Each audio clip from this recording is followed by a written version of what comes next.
उनकी भी अनुशंसा करती हूँ और क्योंकि हुआ है आकर दीप प्रज्वलन के सहयोग करें। मंचस्थ भी है, आइए।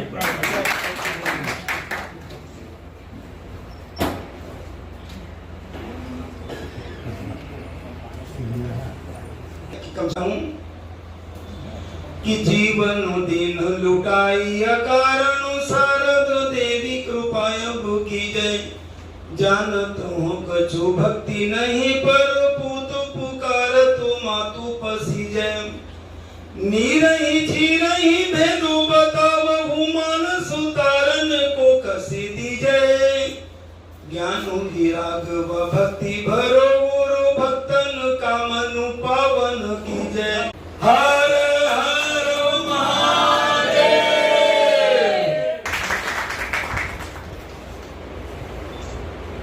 सुरभि की तरफ से करती हूँ, डॉक्टर सुभाष श्रीवास्तव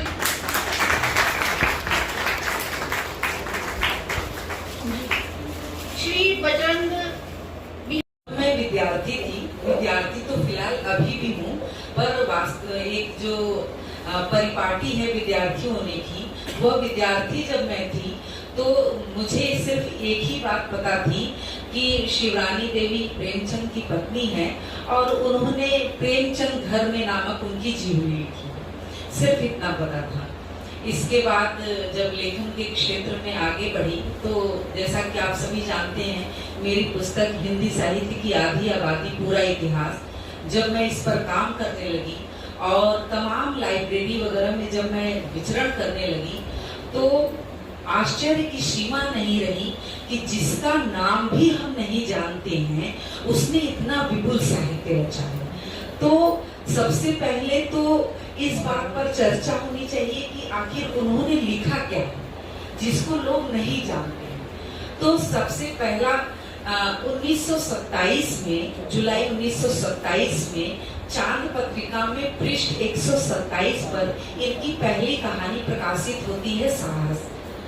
और जब यह कहानी प्रकाशित होती है तो प्रेमचंद को, सहगल जी उस समय संपादक थे, प्रेमचंद जी को आकर के चांद की प्रति दी और उन्होंने बधाई दी कि आप तो उपन्यास सम्राट हैं ही, आपकी पत्नी भी अब लेखिका हो गई है।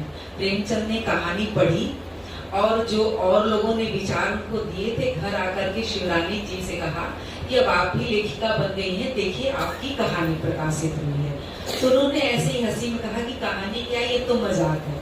तो प्रेमचंद के शब्दों को गौर कीजिएगा, उन्होंने कहा कि जिसे आप मजाक कर रही हैं उसे तो लोगों ने कहा है कि पुरुषों को घींच घींच के जूते मारे गए हैं। तो इससे काशी की सृजन परंपरा के छठे पुष्प के अवसर पर यहाँ उपस्थित हैं। हम आप सभी का हृदय से स्वागत करते हैं और अपने को धन्य मानते हैं कि श्रृंखला को निरंतर समृद्ध करने में आप सभी का योगदान निरंतर मिल रहा है।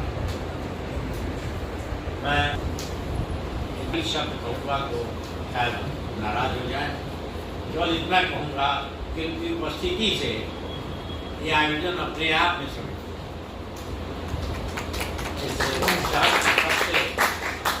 बड़े आलोचकों में डॉक्टर इंजीवर, जिन्होंने एक बहुत महत्वपूर्ण पुस्तक आलोचना के 100 साल लिखी है, तो सबको देखना पड़ना है।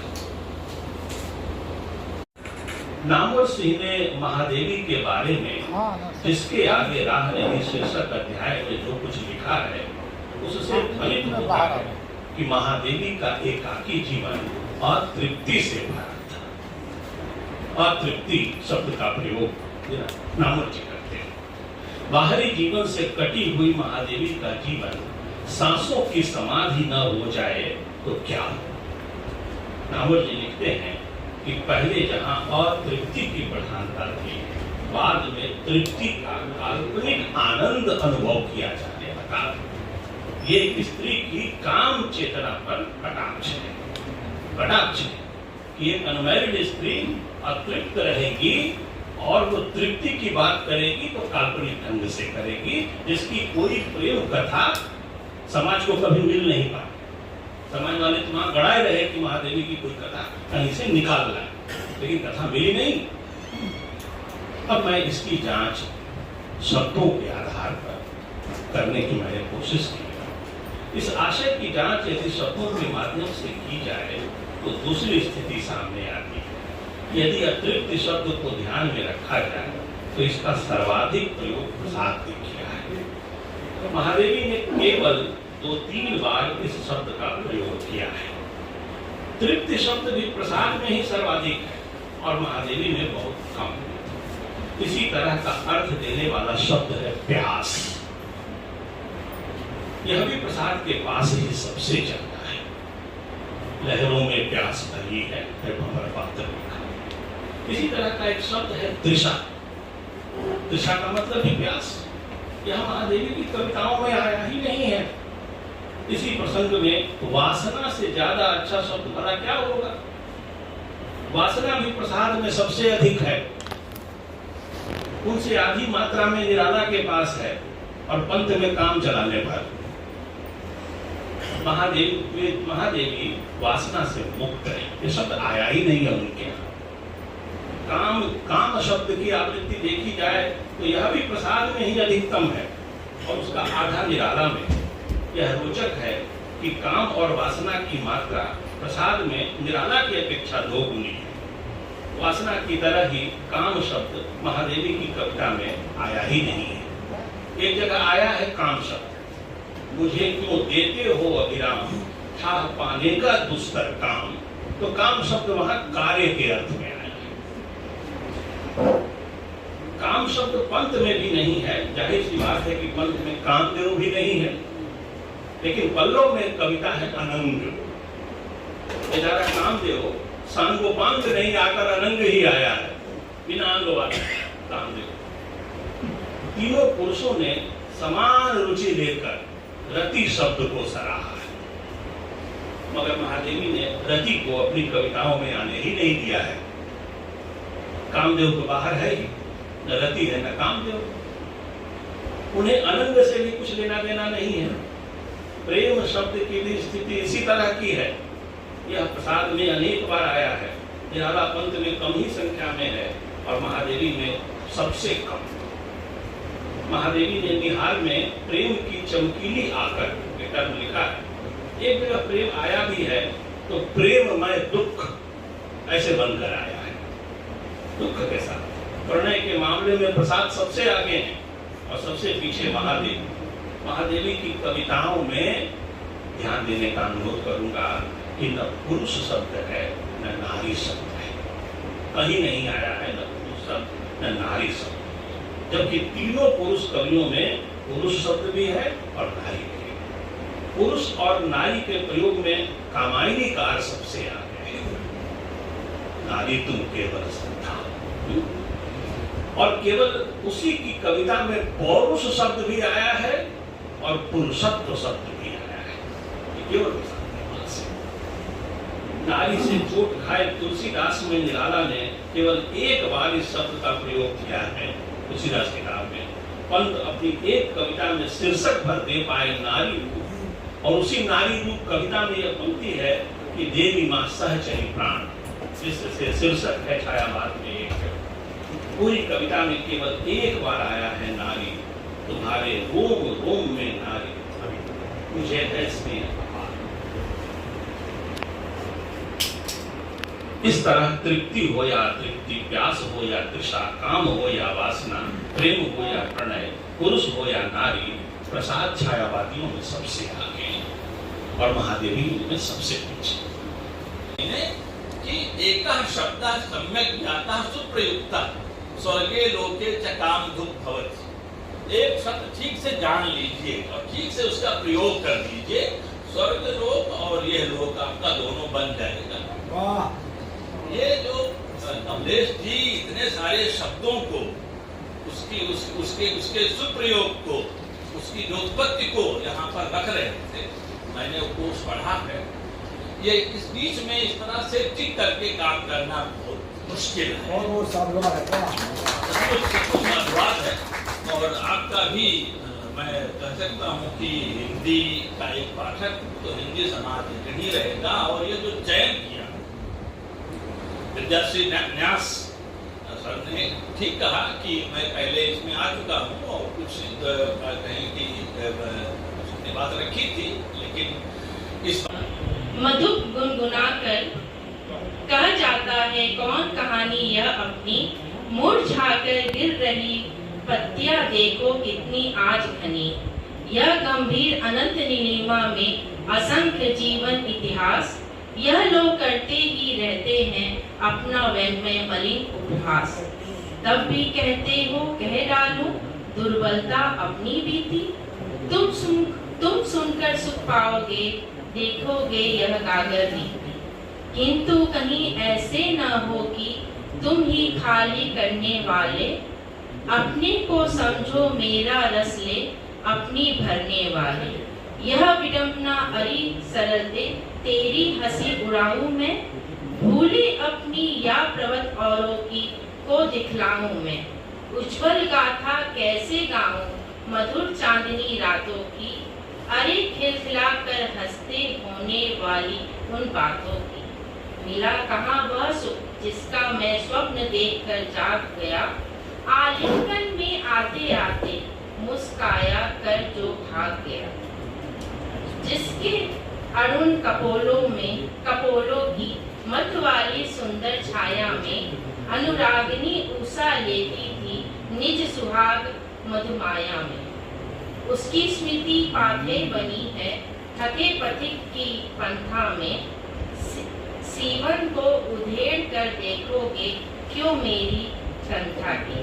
छोटे से जीवन को की कैसे बड़ी कथाएं आज कहूँ, क्या अच्छा नहीं कि औरों की सुनता और मैं मौन रहूं। सुनकर क्या तुम भला करोगे मेरी भोली आत्मकथा, अभी समय भी नहीं थकी सोई है मेरी मौन व्यथा। प्रसाद जी ने मतलब कहीं भी और उनके पूरे साहित्य में आप देखेंगे नारी प्रधान है और नारी प्रबल है, सशक्त है। ऐसा नहीं कि उन्होंने हर उनके नाटकों में काव्य में नारी को सशक्त बनाया गया है, वो निर्णय लेती है और निर्णय लेने के बाद वो पद प्रदर्शक भी बनती है। तो प्रसाद जी के अब इसमें हमको कहना ही नहीं होगा, प्रसाद जी ने अपनी आत्मकथा लिखी, लेकिन उनके जीवन में जितनी भी नारियां आई वो कहीं ना कहीं उनका मार्ग प्रशस्त करती रही हैं।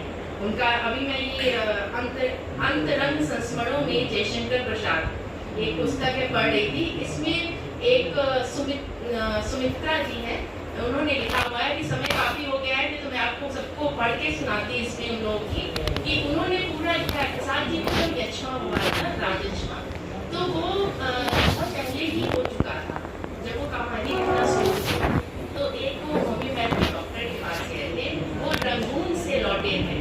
वो पहले रंगून में पोस्टेड थे, किसी फैक्ट्री में थे, तो वो वहाँ से लौट के यहाँ पर भी प्रैक्टिस शुरू की। तो वो उनको दिखाने गए थे, तो उनको दिखाने को उन्होंने बस ये कहा कि मैं अभी कहानी लिखना शुरू किया हूँ, बस मुझे इतना समय दे दो कि मैं इसको पूरा कर सकूँ।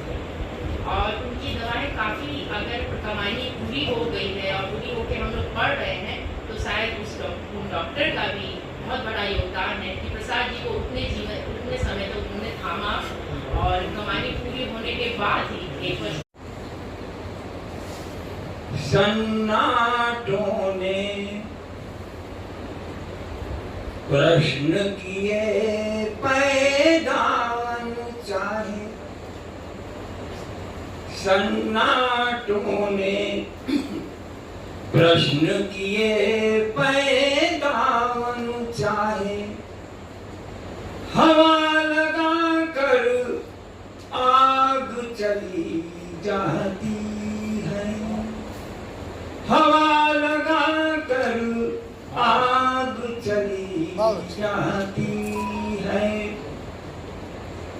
संदर्भों के मोड़ नहीं खतरों से खाली, संदर्भों के मोड़ नहीं खतरों खतरों से खाली, उजियारों से दूर इलाके मावस के, उजियारों से दूर इलाके मावस के, अंधियारों की गूंज अजानी रही अनसुनी, अंधियारों की गूंज अजानी रही अनसुनी।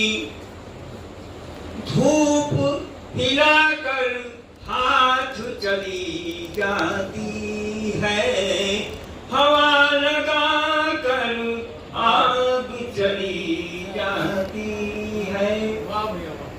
दूसरा बंद है, 3 बंद का गीत है। छूछे रिश्ते आजकल ऐसा ही है,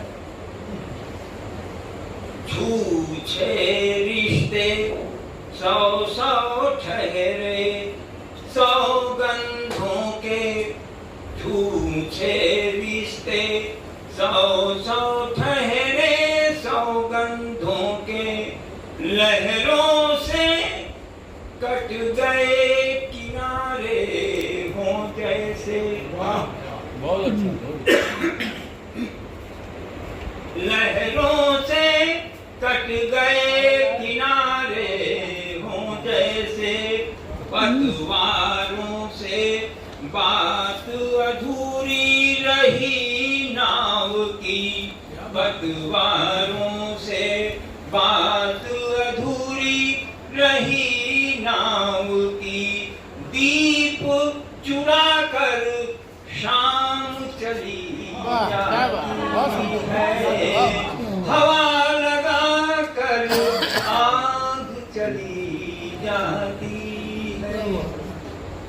तीसरा बंद जो गुरुदेव को अंत में आशीर्वाद दिया था, वह तीसरा बंद आखिरी। संघर्षों का है बसंत पतझड़ के नाते। क्या बात। संघर्षों का है बसंत पतझड़ के नाते, फूल फूल चुनने का कोई अर्थ नहीं, फूल फूल चुनने का कोई अर्थ नहीं, गिरते हैं पेड़ों से पत्ते हरे हरे, गिरते हैं पेड़ों से पत्ते हरे हरे। जब ये लाइन पढ़ी तो उन्होंने कहा रुको, मैं रुक गया, मुझे बड़ा गड़बड़ हो गया, लगता मारेंगे आप जरूर। तब फिर से पढ़ो, तो फिर से पढ़े तब कहे वाह का। तो ये आखिरी लाइन एकदम समर्पित है गुरुदेव की स्मृति को। गिरते हैं पेड़ों से पत्ते हरे हरे, धूल दिखाकर आंख चली जाती है, धूल दिखाकर आंख चली जाती है। सन्नाटों ने प्रश्न किए पैदावन चाहे, धूल दिखाकर आंख चली जाती है, हवा लगाकर आग चली जाती है। वाह वाह वाह वाह। मित्रों, आज का जो विषय है शिवरानी देवी और प्रसाद जी को समग्र रूप में देखने, वो तो देख लिया गया। शिवरानी जी पर तो काम भी किया है, ईश्वर बढ़िया काम किया है, रिसर्च भी किया है, और चांद पत्रिका से लेकर के हंस के संजोग से दोनों, वो पत्रिका भी मेरे पास है और हंस का वो अंक भी मेरे पास है। तो उसमें से जो इन्होंने तलाश किया है वो सब श्लाघनीय है, बहुत बढ़िया है। एक बात मैं महिलाओं से कहना चाहूँगा, विशेष तौर से सुधा जी की उम्र की जो महिलाएं हैं और जो आजकल दलित विमर्श के हो हल्ले में जो है बहुत ज्यादा इस बात को लेकर के जो है आक्रामक है कि पुरुषों ने सब ऐसा कर दिया जो है कि उनका नाश कर दिया। अगर आपका नाश कर दिया तो कर दिया होता तो आप यहाँ बैठी ही न होती थी। तो ऐसा नहीं है, वो समय ही ऐसा था। शिवरानी देवी ने जो लिखा है, जिसकी चर्चा आप कर रही थी, उससे बहुत पहले जो है हिंदू विवाह को लेकर के बहुत पुराने होने जो है उस तरह का बहुत सारा कहानियाँ, बहुत सारी कहानियाँ, बहुत सारे उपन्यास लिखे और उन सारे प्रश्नों को पुरुषों ने भी उठाया है और उस जमाने में स्त्रियों ने भी उठाया। इसलिए आज की हवा में बह करके जो है उस जमाने को मत देखो, वो जमाना दूसरा था।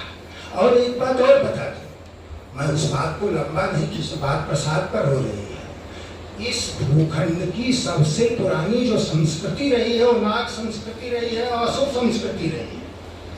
देवता तो असुरों के छोटे भाई थे। कश्यप की जो दूसरी पत्नी थी अदिति, उनके बेटे थे। और देवताओं ने जो है असुर संस्कृति से और नाग संस्कृति के संपर्क में सीखा है। और वह जो जमाना था उसमें कोई भी देवता जो है बाप के नाम से या कोई भी असुर बाप के नाम से नहीं जाना जाता था, माता के नाम से जाना जाता था। क्या बात? चाहे आप वृत्तासुर का नाम लीजिए, किसके बेटे हैं? कनु के बेटे, जो सबसे शक्तिशाली जो है असुर था। और इसी तरह से देवताओं की भी जब बात आती है तो माता के ही नाम से जाने जाते हैं। तो इसलिए धीरे धीरे वो चीजें बदली और उसमें बदलाव हुआ, धीरे धीरे पुरुष संस्कृति आई। क्या है इस विषय को लेकर के मैं इसलिए बोल रहा हूँ कि मैं भी अनुसंधान कर रहा हूँ, एक उपन्यास लिख रहा हूँ इंद्र से लेकर प्रलय तक की कथा उसमें जो है ये जो ऋग्वेद से ढूंढ करके मैं ले आया। तो शिवरानी देवी का बहुत बड़ा योगदान है। और यह भी सच है कि प्रेमचंद जी बहुत महान थे, लेकिन हर जगह हर आंदोलन में शिवरानी देवी ही आगे थी। अब उनको प्रेमचंद ने आगे किया था तब ना आगे थे। प्रेमचंद को बार कब जेल गए? जेल तो शिवरानी देवी ही गई ना। तो सब समय होती है, स्थितियां होती हैं, परिस्थितियां होती हैं। आज शिवरानी देवी पर आप जो काम कर रही है और जो आपने किया है वो श्लाघ्य है, उससे नई पीढ़ी प्रेरणा लेगी। लेकिन इस बात से थोड़ा सा बचिए। स्त्री को जिस जमाने की बात आप कर रही हैं उस जमाने में पुरुष ने उसका संरक्षण किया है, उसका अनुरक्षण किया है, उसे आगे बढ़ाने में उसकी बहुत बड़ी भूमिका है। ये अलग बात है कि कहीं कहीं कुछ प्रसंग ऐसे हैं जिसको आप खोज के ला सकते हैं कि उनका सर तोड़ देने का जो है या इस तरह का श्राप दे दिया, बस ये सारे बहुत सारे प्रसंग जो है आप ले आ सकते हैं। उन सब पर जो है सामंजस्य की बात नाम होनी चाहिए। दूसरी बात, कमलेश जी ने प्रसाद की शब्दावली पर जितना बड़ा काम किया है वो बड़ा काम है, नो डाउट। और काम तो पहले होते रहते हैं, ईश्वर जी ने किया, उसके पहले औरों ने किया होगा, लेकिन कमलेश जी का काम जो है बड़ा है। एक बात कहना चाहूंगा मित्रों, कविता लिखते समय शब्द नहीं गिने जाते और इसका अंदाजा जो है किसी आलोचक को नहीं हो सकता। नामवर सिंह कविता में घोर असफल व्यक्तित्व थे, आलोचक बहुत बड़े होते हैं। कविता में शब्द जब जो है भाव चलते हैं और भाव और कल्पना दो चीजें होती हैं।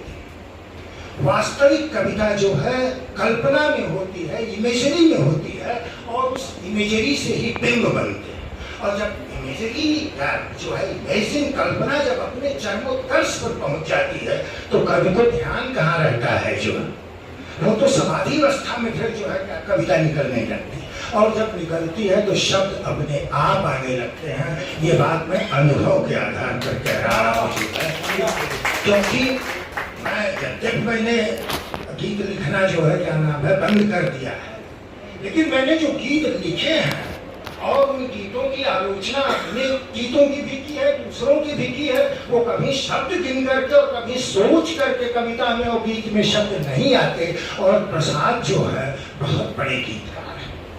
बात प्रसाद के समग्र व्यक्तित्व और कृतित्व की है, वो बहुत आसान है।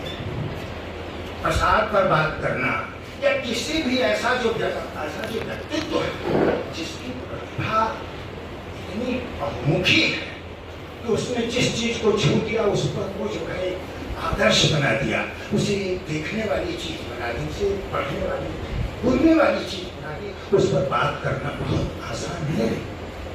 प्रसाद जिस समय लिख रहे हैं उस समय उनके ऊपर ब्रज का प्रभाव होता है। रीतिकाल के प्रभाव से बिंदु भी अछूते नहीं होते हैं, जो आधुनिक जो है गद्य के और जो कविता के नाम है निर्माता बोले जाते हैं। और प्रसाद का जन्म ही उस समय होता है जब भारतीय की जो निर्मल ज्योति है वो साहित्य पर बहुत गहराई से उसकी रश्मियां जो है पड़ गई।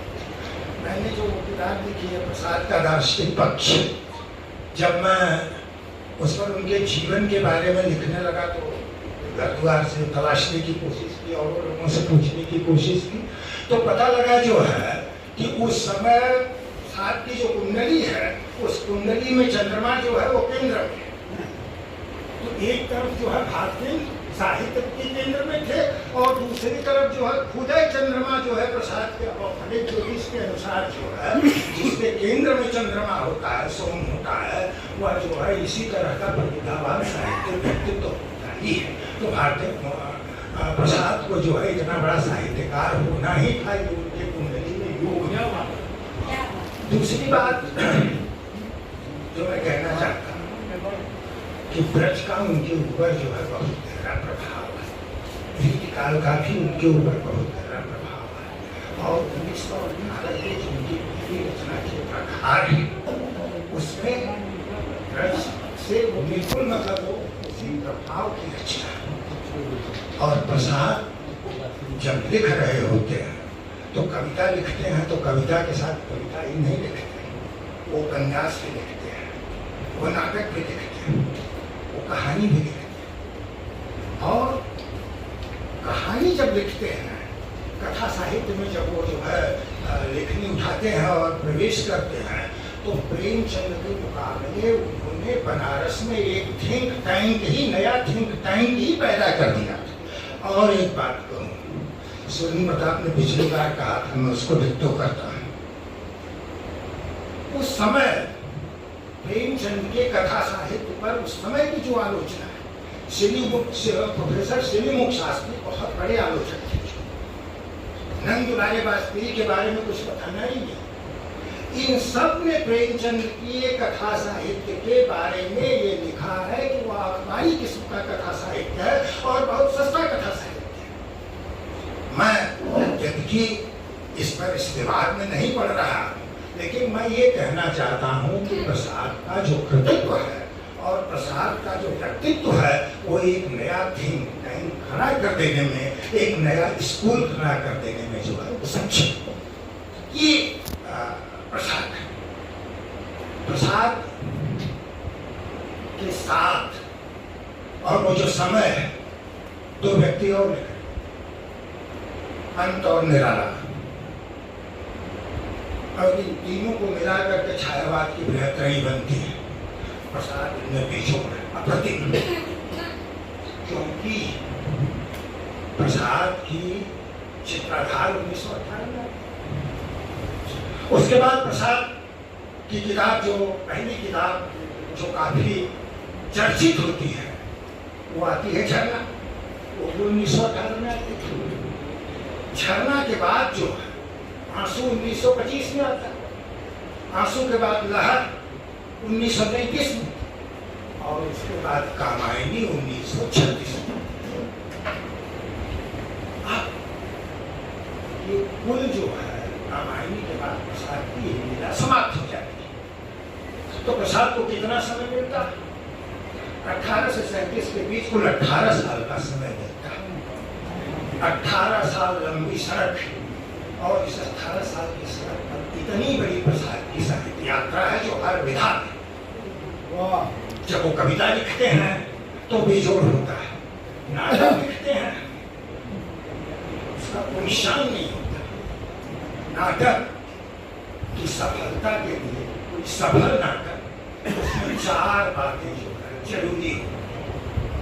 पहली चीज, नाटक की सफलता के लिए, नाटक बढ़िया नाटक के लिए, सफल नाटक के लिए पहली चीज होती है मान्यता या स्वीकृति। और मान्यता या स्वीकृति नाटक को कैसे मिलती है? जब आपकी जो दृष्टि है, आपकी जो थीम है, उस थीम में सत्यता होती है तो उसे जो है मान्यता मिलती है। दूसरी चीज होती है विश्वसनीयता। विश्वास कब मिलता है? जब पात्र का जो चरित्र हो, जो नाटक में पात्र होते हैं, उसका जो चरित्र है, उस चरित्र में जब सत्यता के दर्शन होता है, दर्शक को लगने लगता है, तो उस नाटक को विश्वसनीयता मिलती है। और तीसरी चीज होती है स्थिति। इस अगर ये स्थिति जो है, स्थिति की सत्यता होती है नाटक में, तो उससे रोचकता पैदा होती है। और चौथी चीज होती है वास्तविकता। वास्तविकता कैसे मिलती है? वातावरण, नाटक में जो वातावरण होता है उससे मिलती है। लेखक की जो जीवन दृष्टि होती है उससे मिलती है। और इस दृष्टि से अगर प्रसाद के नाटकों को आप उठा करके देखें तो उसमें जो संस्कृति है, जो राष्ट्रीयता है, जो अतीत का गौरवगान है, वास्तविक है। उसमें इतिहास की घटनाएं नहीं है, वो इतिहास की चेतना है। और इतिहास की चेतना क्या होती है? इतिहास की चेतना वो होती है कि इतिहास तो घटनाओं को कह करके मौन हो जाता है, उसका प्रभाव क्या पड़ता है ये साहित्य बताता है। और ये प्रभाव जो है उस इतिहास की चेतना का होता है। इसलिए प्रसाद के नाटकों में या प्रसाद की ऐसी कविताओं में, जिसका मैं बाद में उद्धृत करूंगा, वो जो चेतना है वो ऐतिहासिक चेतना है। इसी तरह से कंकाल तो उनका जो है, क्या नाम है, पहला खतवाली उपन्यास ही का है। तो मैं बात कर रहा था, अच्छा एक बात और, उनके नाटकों पर एक आक्षेप भी लगता है, पता नहीं बजरंग बिहारी तिवारी जैसा आलोचक लगाता है कि नहीं, मुझे नहीं लगता कि लगाता है। पहले ये जरूर कहा जाता था स्टेज लायक नहीं, हाँ स्टेज लायक नहीं है।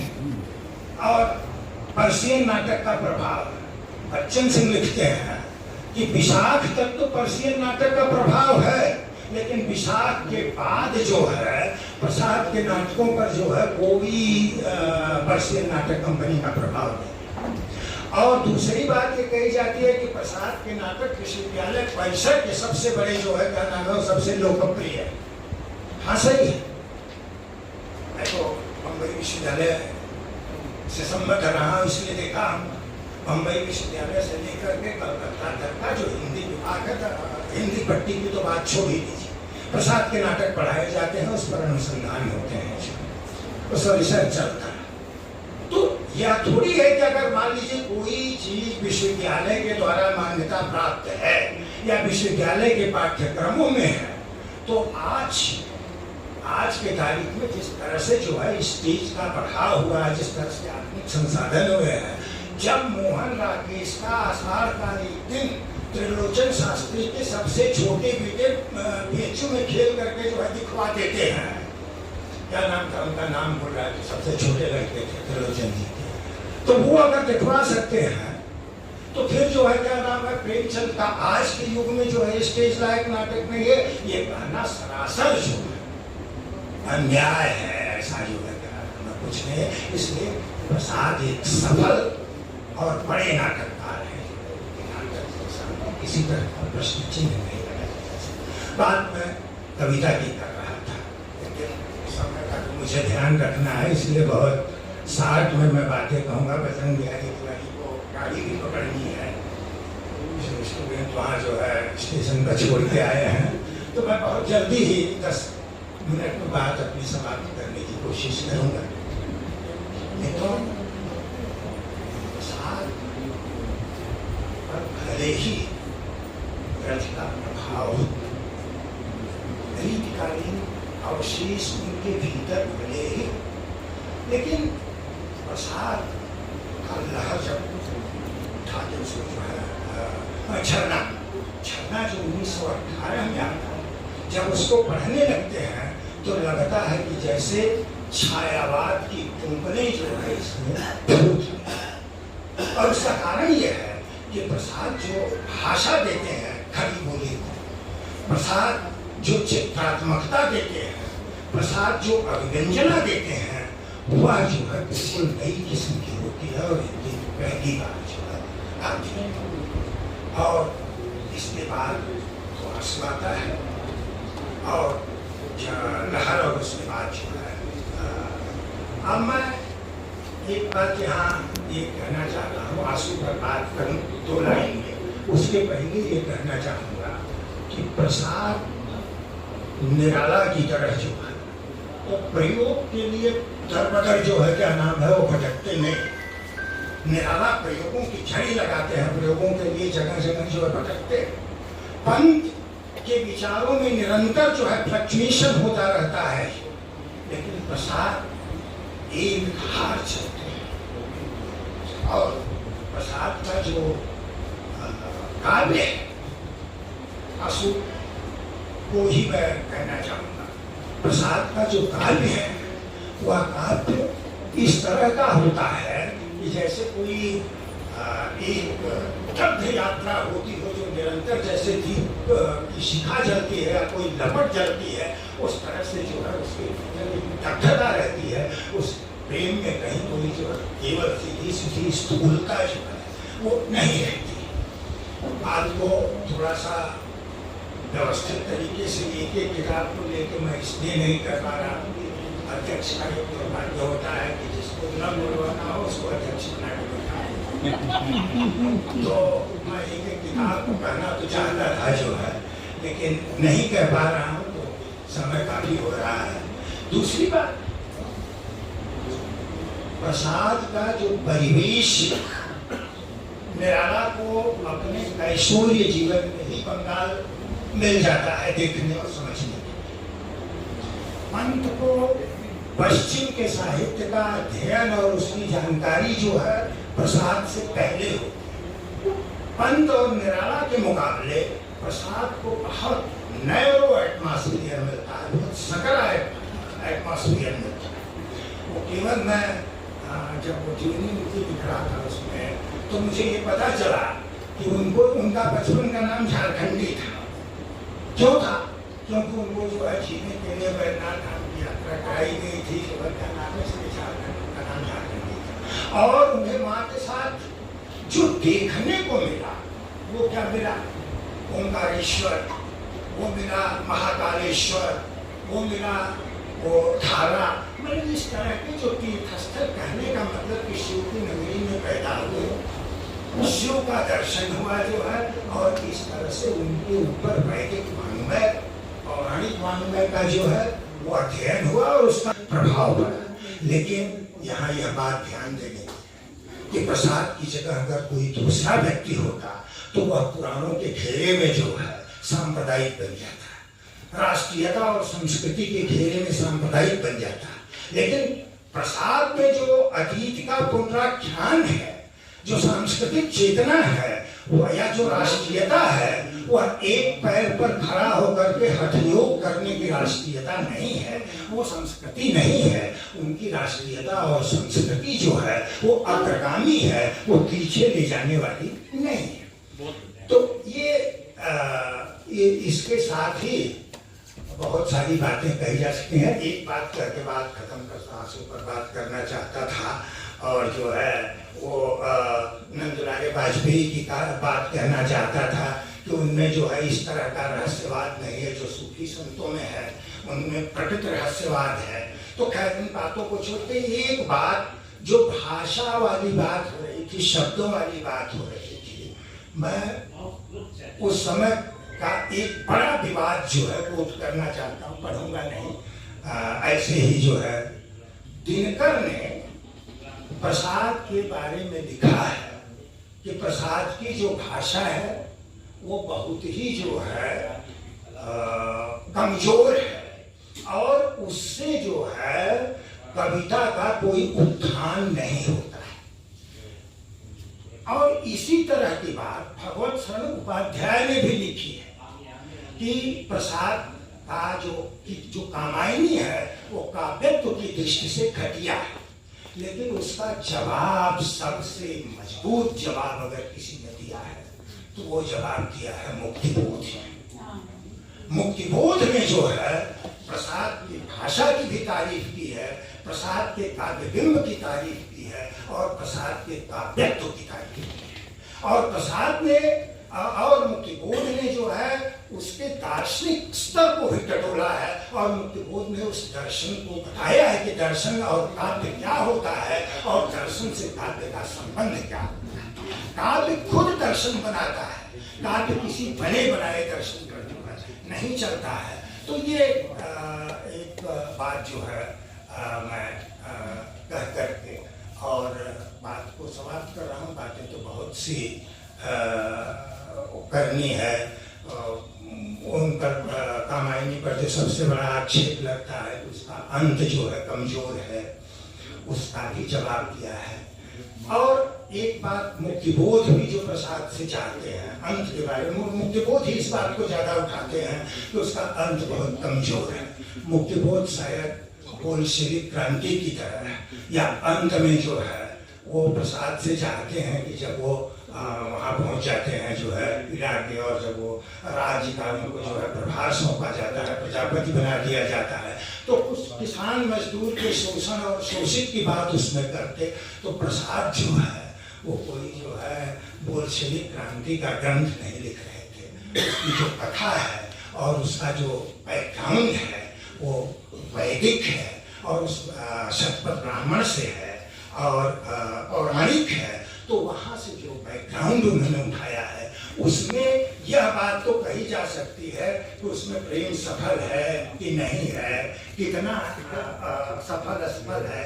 जैसे वो जब वो ममता करुणा कितने तेरे नाम जैसी बात करते हैं और प्रेम खाली जो है इतना ही नहीं है, प्रेम में कुछ जो है मिठुराई भी होती है कुछ। तो मैं अंत में यही कहना चाहूँगा और ये कहने बाद समाप्त करना चाहूँगा कि प्रसाद हिंदी साहित्य में उन्होंने जो भी कुछ लिखा है वो बहुत ही महत्वपूर्ण है और आज की पीढ़ी के लिए बहुत ही प्रेरणास्पद है।